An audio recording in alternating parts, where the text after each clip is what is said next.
Welcome to the Homeschool 5 in 10, the podcast where every episode is filled with 5 of the best homeschooling takeaways, tips, and resources in 10 minutes or less. I'm your host, Kathy Gosen. Let's get started. Hello, everyone. Today is the last day of our 3-part series on homeschool planning. We have talked about planning our annual calendar, plugging our subjects into a weekly schedule, and today we are going to break down a typical homeschool day.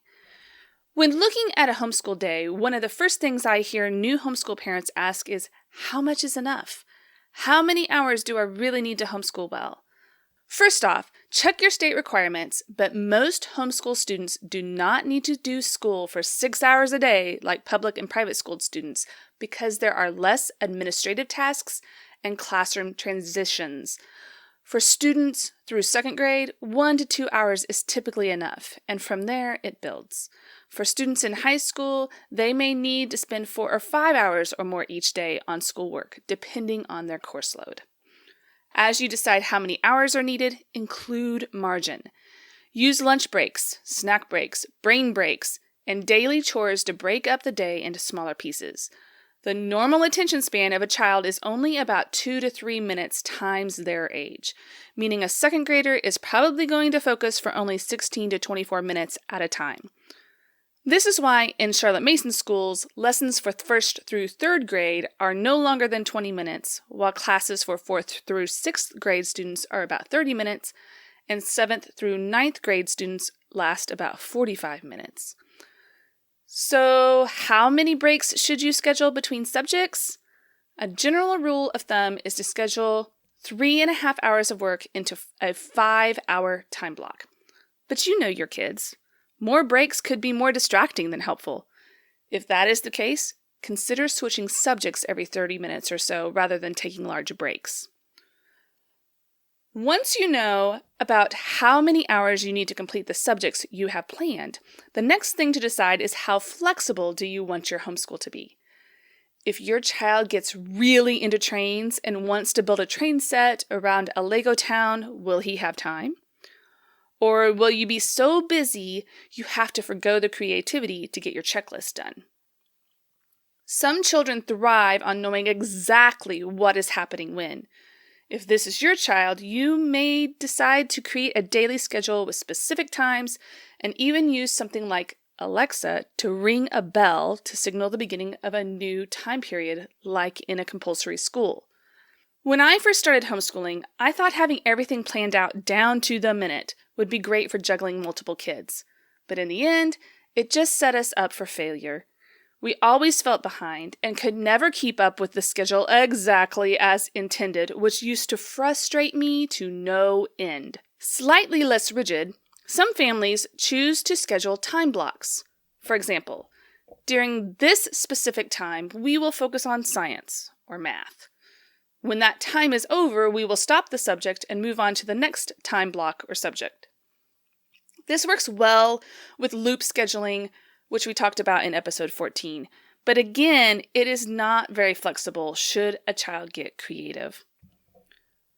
Following our frustration with timed schedules, we switched to having a daily routine instead of an exact schedule. In a routine, you list the order you want to accomplish things and then work your way down the list. Everyone knows what to accomplish next, but the exact times are flexible. This type of daily schedule tends to work well with most students as it helps those who need structure, but also leaves some flexibility to dive deep when a child really gets into a subject. For older children who are ready for some independence, creating a checklist instead of a routine is a great way to go. Create a list of unordered goals for the day and let your child work through them as desired. When everything is checked off, they are done with school for the day. This scheduling method is great for building confidence and igniting a love of learning. However, as I've learned from experience, it is also a test of honesty and self-control. Ask me how I know. Finally, while this is totally not how I roll, some families choose to not plan their day at all. Instead, when the child gets up and feels like learning, they do. And when they don't, they don't. This probably works best with those using loop scheduling and or those who school year-round, as learning is just a part of life.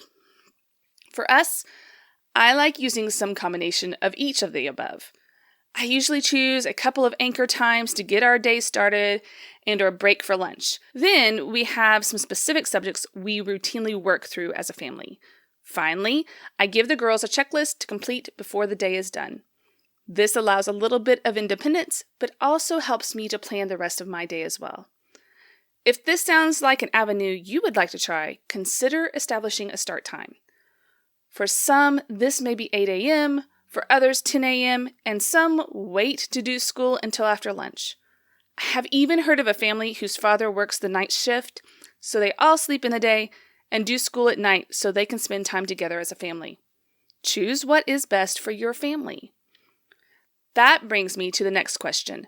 What other activities do you need to take into consideration as you plan your day? Every day may not be the same. Co-ops, dual enrollment, activities, lessons, sports, nap times, nursing, and other events may adjust your typical daily schedule. If you are traveling to and from activities often, you may want to consider adding car schooling to your schedule. While most families don't do this completely, car schooling is a great way to listen to audiobooks, review spelling words, go over math facts, learn a foreign language, and more. If you have one or more preschoolers, they are definitely worth your consideration as you plan your day, as they most likely cannot do as much independent work as older children. And if you have a toddler or an infant, the amount of dependence on mom increases tenfold. So put preschoolers first on your schedule. Consider spending some one-on-one time with them first thing in the morning so they get filled up with their mommy or daddy loving right away.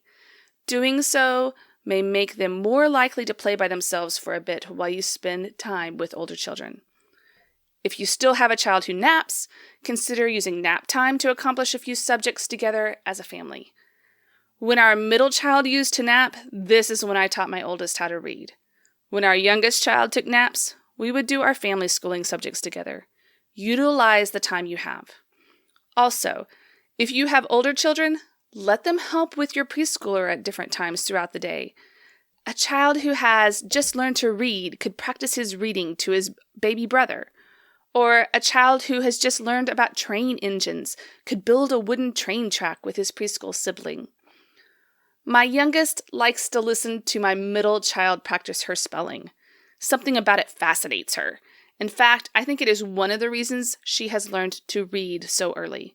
She likes learning about words, since she knows her sisters find them so fascinating. So don't be afraid to include preschoolers in family activities too.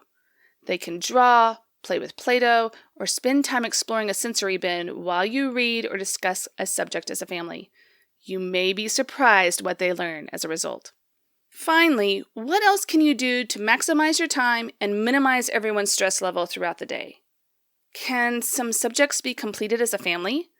We talked about this in detail in episode 6, but family schooling is a great way to save time and money while also building family unity and continuity.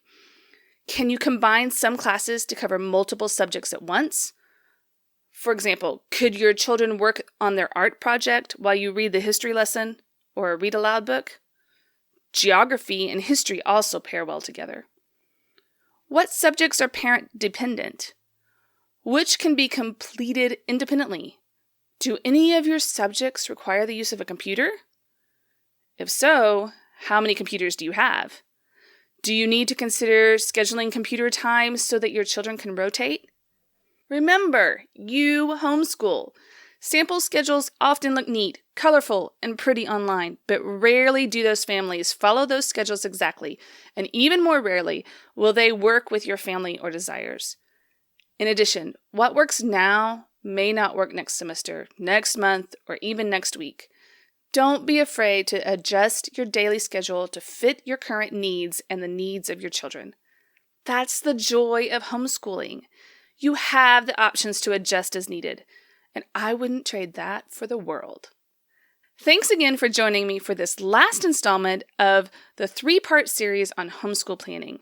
I hope you will tune in again next week as we talk about 5 creative ways to use Alexa in your homeschool. This episode is going to be filled with lots of amazing free resources and tips you won't want to miss. See you then! This concludes today's episode of the Homeschool 5 in 10. If you enjoyed listening to today's podcast, please leave a review on whatever platform you are listening on and click the subscribe button so you don't miss an episode. All links mentioned in today's episode can be found in the show notes on thehomeschool5in10.com. Thanks again for listening to today's Homeschool 5 in 10, the show where I share the best and less.